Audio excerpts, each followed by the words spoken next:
প্রচার করা হলো যে পুরানো সিদ্ধান্ত প্রত্যাহার করা হয়েছে আর 20টা রাস্তা বাদে সমস্ত জায়গায় ব্যাটারি চালিত যানবাহন চলতে দেওয়া হবে, রিক্সা ভ্যান চলতে দেওয়া হবে।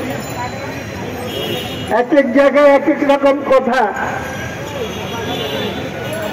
তারা যেটা বলেছে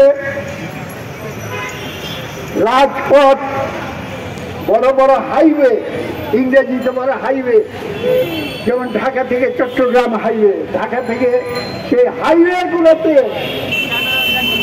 আপনার ব্যাটারি চালিত গাড়ি চলতে পারবে না। এইখানে বলা হচ্ছে ঠিক আছে, যেখানে দ্রুত গতিতে গাড়ি চলে আমরা সেখানে যাব না, পাশে সার্ভিস এবং ব্যাটারি চালিত ভ্যান বা রিক্সা দিয়ে আমরা দরকার হলে চিটাগাং পর্যন্ত যাতে যাইতে পারি, হাইওয়ের পাশে সেই সার্ভিস রোডের ব্যবস্থা করতে। 2 নম্বর, এই ঘোষণা দিয়ে সরকার স্বীকার করে নিয়েছে যে এতদিন যে কার্ড ব্যবসা চলেছে, যে ব্যাটারি বাজেয়াপ্ত করা হয়েছে, গাড়ি আটক করা হয়েছে, সমস্ত কাজগুলো হলো অন্যায় অপরাধগুলো, সমস্ত কিছু ক্ষতিপূরণ সহ ফেরত দিতে হবে এবং যারা এই কাজ করেছে তাদেরকে গ্রেফতার করে তাদের বিচারের আওতায় আনতে হবে।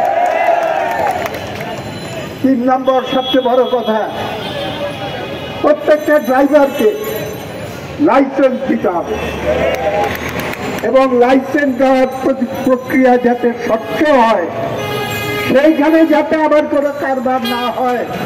রিক্সা ভ্যান ইজি বাইক শ্রমিক ইউনিয়ন তাদের সঙ্গে আলোচনা করে তাদের কাজ আছে সেই কাজ দেখে দেখে এই সরকারি লাইসেন্স প্রদান করার ব্যবস্থা করতে হবে। আমরা দায়িত্বশীল আন্দোলন করি, সমস্ত ড্রাইভারদেরকে দরকার হলে না, আমরা মনে করি এটা করা উচিত, 7 দিনের ট্রেনিং দিতে হবে, নিয়ম কানুন আইন। শহরে 10-20টা দিন ক্যাম্প করে 100 জন করে যদি কয় তাহলে 15-20 হাজার মানুষ এক এক পায়ে ট্রেনিং দিয়ে 1 মাসের ভেতরে প্রায় 1 লক্ষ মানুষকে আমরা ট্রেনিং দিয়ে তাদের লাইসেন্স দিয়ে দিতে পারব। আরেকটা দাবি আমরা করেছিলাম, কিভাবে তৈরি করলে ব্যালেন্স ঠিক মতো হয়, ব্রেকটা ঠিক মতো দেওয়া যায়, সেটা প্রকৌশল বিশ্ববিদ্যালয়ে বিশেষণ করা এই ডিজাইন তৈরি করে সরকারি খরচে সেই সব ধরনের ডিজাইনের রিক্সা এবং যানবাহন নির্মাণ করে বিনা সুদে বিনা মুনাফায় তার খরচ অনুযায়ী সেই ভ্যান চালকদের এবং চালকদের কাছে করতে হবে। এই কথা বললাম এই কারণে যে আমাদের বিরুদ্ধে প্রচার করা এরা হলো আপত্তি, এরা না থাকলেই ভালো হয়। ঠিক আছে, না থাকলে যদি ভালো হয় তাহলে পরে আমরা গরিব মানুষ ঢাকা শহরে আসবো না।